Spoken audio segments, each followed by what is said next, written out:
Welcome to 20 Minutes with Mike, brought to you by Legal Ease, the ultimate guide on how to survive a law practice. The Chastain Law Office of Gold River, California, and Barking Frogs, your best source for race swag. Go bigger and louder. Now here's your host, Mike Chastain. Well, welcome. We're so glad that you're joining us here for 20 Minutes with Mike. I think I've got a great show today. Certainly, I'm going to be talking about a topic that I have been kind of pondering over the past week, and that's the idea of expectations versus goals. So let's get started. In 2013, I had the good fortune of having the Adventure Racing World Championship qualifier, one of them anyway, here in our virtual backyard. It was going to take place in a race called the Gold Rush Motherlode, which was going to be down by Sonora in the central Sierra Nevadas. And I was very excited about this race. I had done some other Gold Rush and Motherlode races before, and I was very excited about them because they're always great races. So I was looking at trying to put together a competitive team. I knew that there were going to be teams from all over the world, and it turned out that there were teams that came from Sweden and Argentina and across the United States, and of course some local teams. And so I started recruiting, and I reached out to some guys or some folks that I knew from other races that I had never personally raced with, but I had met over the years. I reached out to Mark Latanzi, who's an excellent navigator, and he was available. And then he reached out to a friend of his, Jen Moots, who's at the time was one of the best female adventure racers in the country. And they both agreed to race with me. And then I reached out and started asking around, and was introduced to a guy by the name of Mike Miller, who, while he didn't have a lot of adventure racing experience, was an excellent athlete. And so we put together a team under the name of Barking Frogs. We were sponsored by Barking Frogs, the company that does swag and for race events. And so we were very excited about this race. And this was going to be what one would consider a big race. And it was going to be a big race because the legs were going to be super long. It was 6 days. And it started out with a 30-mile paddle, which was longer from the perspective of we had these kind of crappy sit-on-top boats that do not go very fast. And so it was just going to be a long day. And in the middle of that paddle, of this 30-mile paddle that we had to do, there was going to be a 10-mile trek where we had to go up over this ridge. And so that took virtually the entire first day. And as we anchored the boats, the sun was going down. We transitioned to the bikes, and we basically rode all night, climbing up into the Sierra Nevadas. We must have climbed 9,000 vertical feet, up and down and up and down. And that took us almost all night. And then we got to the transition, and we took a quick sleep. And then we were going to start what was really the crux of this race. And that was an 80-mile trek. And halfway through that, about 45 miles into it, we were going to be doing this big ropes course in a place called Double Dome. Now, the weather had been great, and it was projected to be great. And so, when you're going to be packing for an 80-mile trek and having to carry climbing gear on top of everything else, at least from my perspective, I don't want to carry anything more than I have to. And so among the things that I did not take is I didn't take a jacket because it wasn't supposed to be that cold, and the weather was supposed to be good. So we trek 45 miles into it. We get to Double Dome, and we have this ascent. It's about 400 feet up this cliff. Some of it's free hanging, and it's what's called aided ascending. So you use a device called a Jumar. It slides up the rope, but it doesn't come back down because it has these little teeth that bite into the rope. And then from the Jumar, you're connected to your harness by a rope. Well, it's not really a rope. It's some webbing. And then off of that came some stirrups for your feet. And the idea is that you would, kind of walk up like a ladder. Now, if you have good technique and you are, and your setup is good, this is really hard to do. If you don't have great technique, or your setup isn't just right. This is really, really hard to do. It's like doing, 800 pull-ups, literally. And unfortunately, I hadn't trained probably enough. I didn't realize we were going to have such a huge ascent. And my setup was just a little bit short. It could have been a little bit longer. So this was a tough ascent for me. And we were, well, we were like on day two and a half, three. So, I was pretty exhausted. We'd only slept about 2 hours in those two and a half, 3 days. Our plan was to, after we got through the climb and the ropes course, that we would get some sleep. So, as I'm ascending up, I was, like 1, 2, 3, 4, 5, 6, rest, sit down the harness, take, 15, 20, 30 seconds, then 1, 2, 3, 4, 5. It was exhausting. And about halfway up, maybe, 300 feet off the deck, I'm kind of sitting there resting, trying to get my breath and, regain my strength. And I'm sort of spinning around, as you're apt to do. And as I spun to look out to the west, I saw it. Now, I've been out in the wilderness a lot over many, many years, and when some rain clouds are coming in, and you're going to get a little wet. But when I looked out there, what I saw was a storm, and I knew that this was going to be a big storm, and a million thoughts raced through my mind. I'm like, oh my goodness, this has gone from being just really hard to potentially being really dangerous. I started thinking, well, how are my teammates going to do? How's Mark and Jen and Mike? How are they going to handle this giant storm? Because I knew that they packed light too. I started thinking to myself, are we going to have to get rescued? Are we going to be able to finish? But the thought that just kept coming back over and over was, oh my God, I don't have a jacket.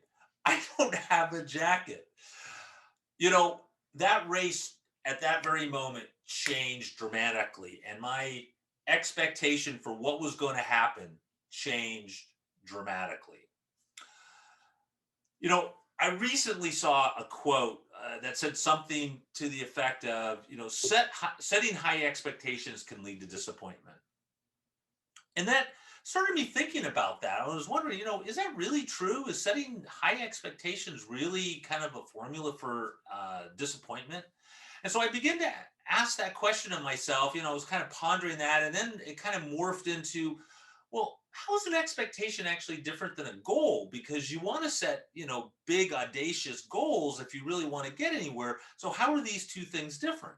So I did what, I often will do, what a lot of people do nowadays, is I got on the computer and I typed into Google, and I found that I wasn't the only one who was asking this question. There were lots of entries for what's the difference between expectations and goals. And what I found is that a lot of authors had really different opinions. So some said that expectations are related to process and goals are related to outcome. One author said that goals are flexible because they're built around a plan on how to reach them, while expectations are really just a want or a need without a plan. So no process. It was kind of his thesis was that an expectation was really a sense that something should happen simply because you want it to. One author I found said that a goal is the finish line, the outcome, while expectations are actually habits or conduct. So it is a process. Another author opined that a goal is a want, not a need, and a process, while an expectation is actually a goal. To me, it was a little confusing what he was saying. But they all seem to agree on one thing, that missing an expectation was more disappointing and hurtful than missing a goal. So I began to really, think about that and talk about it. I talked about it with E, and as I did further research, I found that there really was a distinguishing demarcation between a person's expectations, an individual's expectations, and expectations in the work environment. And so this word expectation really had different meanings depending on the context in which you were going to put it in. for example, in a work environment, the word expectation seemed to have a different meaning. It was more along the lines of what the leader wants, what the owner of the business or the leader of the group. What do they want? What is the goal of the leader actually mean? One person said that this was the first step to bridging the gap between goals and expectations. But the idea, and everybody was very clear that in the business context or in the work environment, expectations between the leader and the employees or the team members had to be clear. If you're an owner of a business or a leader of a group and you have expectations of the people under you that you're working for you, or that you're leading, that your expectations of them need to be crystal clear. What does your success look like? How are you going to define that? How are you going to be able to measure that? Does the goal of the leader actually mean? A lot of us use the platitudes of, we want people with a good attitude. Well, what does that actually mean? How do you convey that to your employees? How do you convey that to your team members? So the issue really comes down to, can you set expectations for employees in a way that they can actually understand? So are they measurable?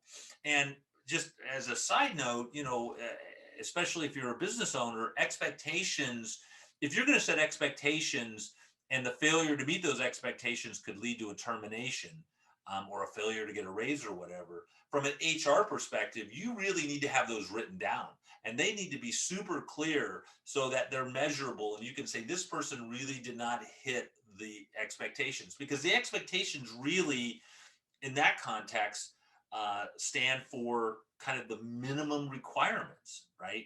If they're not hitting the minimum requirements, so like in a law firm, if one of the expectations is that your team bills a certain number of hours, has a certain number of billable hours, that needs to be measurable and that needs to be articulated. I need you to bill X amount of hours, and then those need to be measured. And if they fail to do that, then that needs to be addressed, right? But if you just say, hey, I want you to bill a lot of hours, well, a lot of hours for some people could be 10 hours. A lot of hours for other people could be 60 hours. What does a lot mean? So you need to be able to articulate it, and it probably should be written, if you want to avoid some sort of wrongful termination issue. That's expectations in a business environment. On a personal level, the word expectation really has a different context or a different meaning. It seems to be, on a personal level, seems to be more emotionally based. As an expectation was more about what did I expect from those around me. So let me give you an example. The example that came to me was the wedding. Okay, I bet everybody or most people have had that experience where you've gone to a wedding, and maybe it was even your own wedding, and everybody there had a great time. Everybody thought it was wonderful. They had no idea that the cake was the wrong color blue, or that the meat that you ordered was different than the meat that got served, or any of the millions of details that might not have been exactly the way you had envisioned it. But you go to the wedding, everybody has a great time except the bride and groom. Because why does that happen? Because they set expectations of this perfect day. This day would be, everything would happen in just a certain way, and if it didn't happen exactly the way they had anticipated it, they were unhappy, even though the goal of a wedding, and this is where I began to work my way through the differentiating expectations and goals, right?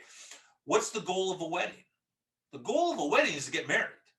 All right. All of that other stuff, the reception, all of that, yeah, you want everybody to have fun, and you want it to be a certain way, perhaps. But the true goal is a wedding. The only wedding that's actually a true failure is if they actually don't get married, or if the wedding is so horrible that they get annulled, a week later. But I mean, otherwise, they've hit the goal. So why is there all of this angst and unhappiness that goes along with a lot of weddings? It's because the expectation, there was some sort of idea, this Disneyland idea about how a wedding would go.